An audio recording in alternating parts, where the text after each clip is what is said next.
Good morning, responders. I am Chrissy Brooks, and we are going to go through this week's hypothetical for week ending 8/17.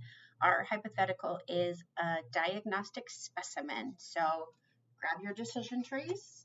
I am going to go through the hypothetical. Should take us just a handful of minutes, so let's dive right in. We're going to navigate here to our hypothetical page. And make sure that we've got the most updated version, revised October 2023. And then this is our situation. So a box marked as a diagnostic specimen with a UN 3373 diamond hazard label is leaking on the floor in a trailer. There's a small puddle of liquid coming from this box. There are no fumes that irritate the skin, visible fumes, smoke, or irritating odors. Answer the questions below based on the scenario.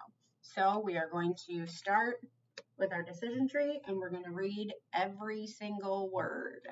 So, revised October 2023, leaking package decision tree for designated responders, small package. Is the leaking package generating heat, smoke, visible fumes, vapors, irritating the eyes or skin in any way, or leaking too large of a quantity to absorb or neutralize with available supplies? All no.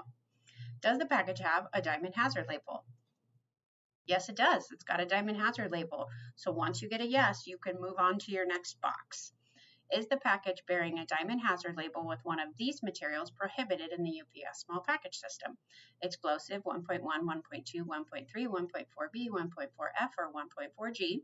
Blasting agent 1.5d. Inhalation hazard 2 or inhalation hazard 6. Poison gas 2. Spontaneously combustible 4. Poison 6 or toxic 6, radioactive 7, yellow 2, and yellow 3, or fizzle 7. Those are going to be all no. So our next box is the package bearing a diamond hazard label with one of these materials in the UPS small package system. Explosive 1.4c, 1.4d, 1.4e, 1.4s, or 1.6n. Dangerous when wet. Infectious substance 6.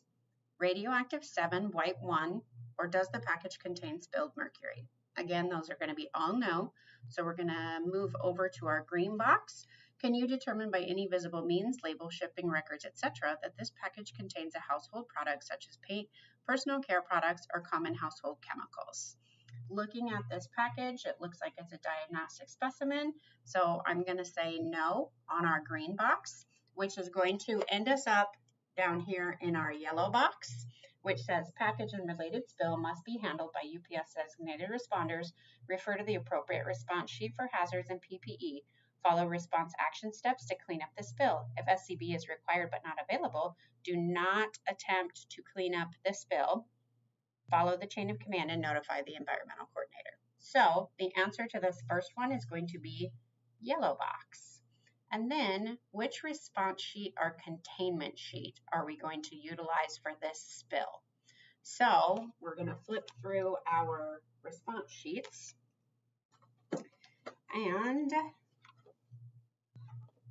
here it is right here. Page 13 has got our biohazard response. So we're going to choose a biohazard response sheet up here. Biohazard. And we're going to go ahead and read that response sheet. The purpose of reading the response sheets is so that when this happens in real life, you are more familiar and able to make some decisions ahead of time based on your knowledge of doing these hypotheticals. Like this one requires us to cordon off a minimum of 15 feet. That might be something that you go and do before you get your supplies because you know it's on the sheet, it has to be done. So we're going to cordon it off to begin with and keep everybody safe. So, biohazard response sheet. Inhalation of airborne living organisms or contact through cuts or broken skin may result in transmission of disease. Preservative fluids may be irritating, example formaldehyde. Improper handling of broken glass fragments, needles, or contaminated debris can result in punctures in personal protective equipment. Eating or smoking after responding to spills without first washing hands may result in transmission of disease. If there is a noticeable skin irritation due to fumes or vapors, do not attempt to continue the cleanup. Follow the chain of command. Notify the environmental coordinator. An outside responder must be called immediately for cleanup. Personal protective equipment required is going to be our goggles, boots, apron, and gloves. If there's an irritating odor, smoke, or visible fumes that affect the eyes, nose, or throat, then SCBA must be used. Response action steps. We're going to cordon off an area a minimum of 15 feet around the spill using tape or cones, deny entry into the area. Do not touch sharps or broken glass without the proper protective equipment. Dissolve 1 3.3 chlorine bleach tablet per 32 ounces of water in the approved container and apply to the spilled material and any equipment in contact with the spilled material. So we're going to rip open our bleach tabs. We're going to take our gallon of distilled water. We're going to pour 32 ounces of it into our bleach mixing bottle. We're going to drop one of the tablets in there, screw the lid on, and we're going to shake it up until that bleach tablet is dissolved. And then it instructs us to pour that material over the entire spill and over any equipment. So if it got on the belt, if it leaked on some rollers, wherever it ended up, we need to pour that bleach mixture. If you run out of the bleach mixture, we're going to make more. So step 4, for spilled liquids that need to be cleaned up off of work surfaces, apply Zepsorbent, which is recommended for this step. Clay-based absorbent can be used if ZEP is not available. Completely solidifying remaining contents is not required. Place spilled materials into a gray lined spill tray. Transport package to servicing center for further processing. So then once we get onto our servicing center, we are going to retrieve our biohazard spill kit, place all broken glass fragments, needles, contaminated debris into the biohazard spill kit. Decontamination of property and equipment should be performed by dissolving that chlorine bleach tablet per 32 ounces of water, along with using disposable towels. Place all contaminated materials used to clean up the spill into the biohazard spill kit. Seal the biohazard spill kit. Management or the environmental coordinator will then contact the medical waste disposal contractor for pickup. Waste disposal and decontamination, UPS small package. Designated responder shall refer to the waste disposal flowchart for proper disposition of the package contents and contaminated packaging debris. Refer to decontamination checklist after the response and disposal process is completed. Decontaminate any area of the body or equipment that may have been exposed by utilizing the decontaminated checklist. Other employees that came into contact with the spilled material must also thoroughly wash their hands using soap and water. So that gets us through our response sheet. Couple things that I want to mention. Our biohazard spill kit is our sharps container. That's the brown cardboard box with a white cardboard box inside of it that's got a white bucket in it. Everything that you need to pack up that biohazard debris, so your paper towels, all of that kind of stuff needs to go into that biohazard kit. And that biohazard kit has a pad to go into the bottom of the bucket.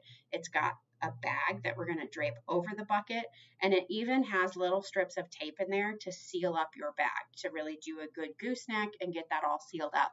And then you're going to put the lid, screw the lid onto that bucket once you're completed, and then we're going to go to our waste disposal flowchart, which is going to tell us how we are going to handle this damage.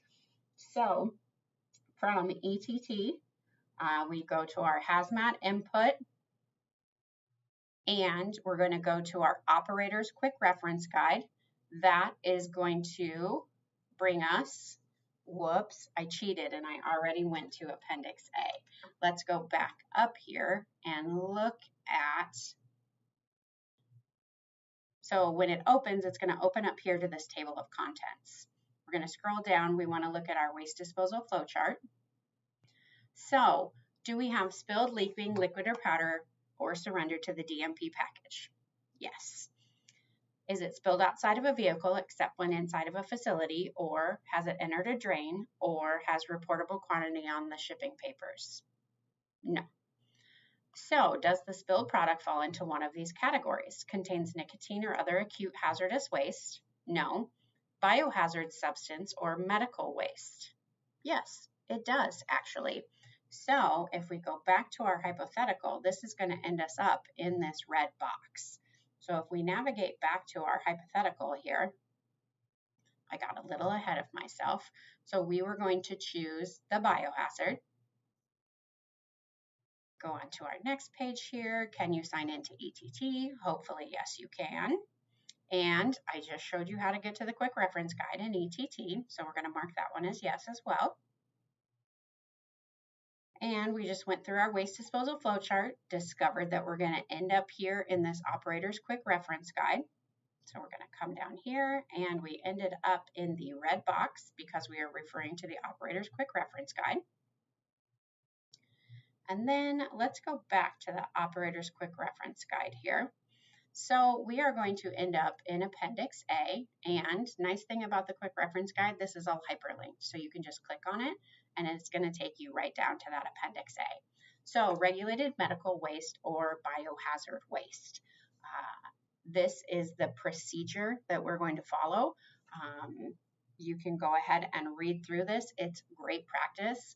I've done a couple of biohazards. The Sharps kit makes it super easy, super self-explanatory, and this is going to take you through it step by step, click by click. As you notice, everything that's highlighted here in yellow is new as of July. So if you've done a biohazard before, make sure that you're going back to this Appendix A in the quick reference guide and refamiliarize yourself with the procedures for biohazards. We're seeing more and more of them. They're almost 99% of the time shipped via air, so not necessarily handled a lot by our folks, but we still want to be aware of how to handle them. So go ahead, read through this, go to your Appendix A and familiarize yourself with those biohazard steps. So then back to our hypothetical, can you show me how to find a copy of a previously submitted DMN? Hopefully you can. Yes, if you can't, please reach out. I will help you. And if you have SCBA, have you done your monthly don and doff and your SCBA checklist? I do not have SCBA in any of my facilities, so I'm going to mark no. And